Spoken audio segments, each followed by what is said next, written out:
지난 10년간 일본인 생활고 더욱 심각해져. 일본 뉴스. 일본 정부는 앞장서서 저임금을 조장합니다. 일본 도서관협회의 통계를 보면 공공도서관이나 학교 도서관에서 일하는 직원의 70% 이상이 비정규직입니다. 이들 대부분은 여성으로 저임금의 유기고용이라는 열악한 대우를 강요당하고 있습니다. 전체 고용자의 40% 정도가 비정규직인 점을 감안하면 관공서의 비정규직 비율은 상당히 높은 편입니다. 유기고용은 사업주와 반년이나 1년 등의 기간을 정한 노동계약을 체결하고 일하는 것입니다. 유기고용 노동자는 계약사원, 촉탁사원 등으로 불리기도 합니다. 일본 사회에서는 요토리 세대, 단가이 세대 등 그 당시 정부 정책과 사회적 배경 등에 의해 나타난 세대의 특징마다 별칭을 붙입니다. 이 중 하나로 로스제네 세대라는 말이 있습니다. 외국인은 알아듣지 못하는 일본식 영어인 로스제네는 로스트 제네레이션의 약자로 직역하면 잃어버린 세대라는 의미입니다. 1970년에서 1982년경에 태어난 세대인 로스제네 세대는 버블 붕괴 후부터 약 10년간 취직활동을 한 사람들입니다. 원래부터 저임금으로 생활고에 시달려온 일본 국민들에게 닥친 초엔저, 세금 증액 등은 특히 젊은 층의 생활을 직격하고 있습니다. 지난 10년간 일본인의 생활이 더 힘들어지고 있다는 것과 관련된 일본 언론의 기사 하나를 요약해서 확인해 보겠습니다. 6월 13일 뉴스위크 일본판에 실린 지난 10년간 일본인의 생활고는 더욱 심각해지고 있다는 제목의 기사입니다. 국민의 생활이 힘들어지고 있다고 한다. 고용의 비정규직화도 있어 일하는 사람의 수입은 줄어들고 있다. 관도 외에는 아니고 도서관 직원의 70% 이상이 비정규직으로 생활할 수 없을 정도의 저임금으로 일하고 있다지만 수입이 많아도 생활의 곤란을 겪는 사람은 있다. 지금의 생활은 힘든가를 묻는 조사는 많지만 신뢰할 수 있는 정부 조사라면 내각부 국민생활에 관한 여론조사가 있다.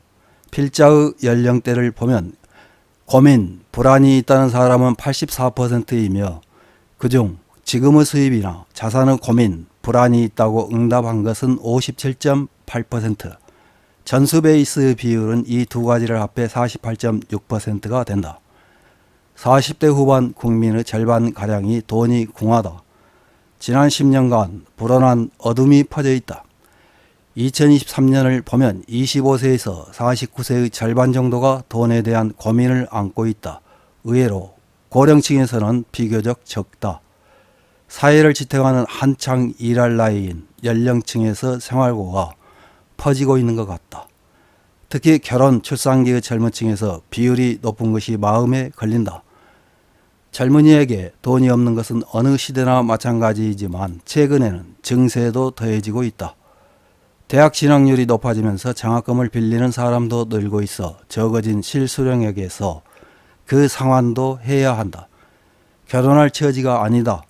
엎친 데 덮친 격으로 전 국민으로부터 저출산 지원금을 징수하는 것도 결정되었다. 육아를 하고 있는 가정의 부담 경감에 사용되겠지만 갖지 못한 자로부터 가진 자에게로 돈이 흘러가게 된다. 전체적으로 보면 결혼 출산에서 멀어지는 젊은이가 늘어나 저출산이 점점 진행될 것 같다. 젊은이의 가처분 소득을 늘리는 것에 중점을 두는 것이 좋다.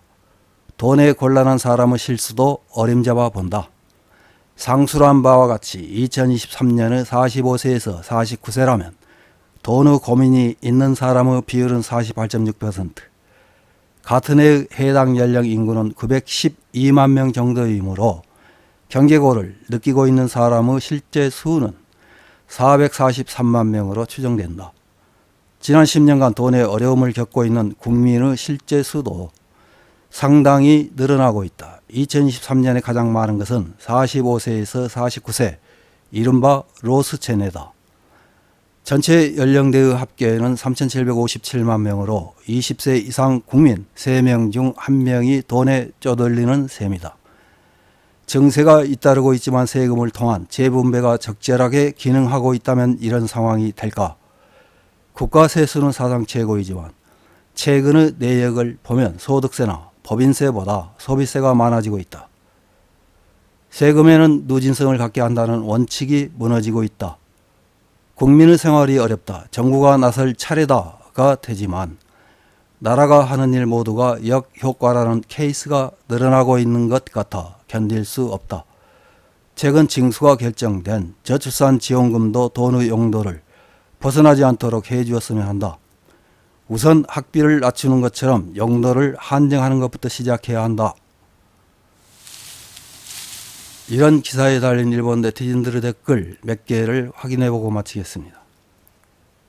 첫 번째 댓글입니다. 취업 빙하기 세대를 만든 것이 정부 최대 실패의 요인이다. 단가의 주니어를 포함한 인원수가 많은 세대의 소득이 포화되고 비정규직이 많아 생산력도 낮고 혼인 건수도 낮아 저출산을 촉진했다. 기민정책이란 말을 듣지만 이 세대를 방치할 수밖에 없는 정부가 앞으로 뭘 해도 이제는 안 된다. 다음 댓글입니다. 전체적으로 결혼 출산에서 멀어지는 젊은이가 늘어나 저출산이 점점 진행될 것 같다. 젊은이의 가처분 소득을 늘리는데 중점을 두는 것이 좋다. 2023년 출생수는 약 73만 명. 한 사람당 국가에서 주는 축하금을 100만 원 정도 제공해도 된다. 다음 댓글입니다. 현재 일본의 사회적 상황은 혁명 전야의 양상을 나타내 부르주아 계급이 증가하고 빈곤층도 증가하고 있는 상황이다. 국민은 혹사당해 일하지만 생활은 편치 않은 상황에 빠져 있다.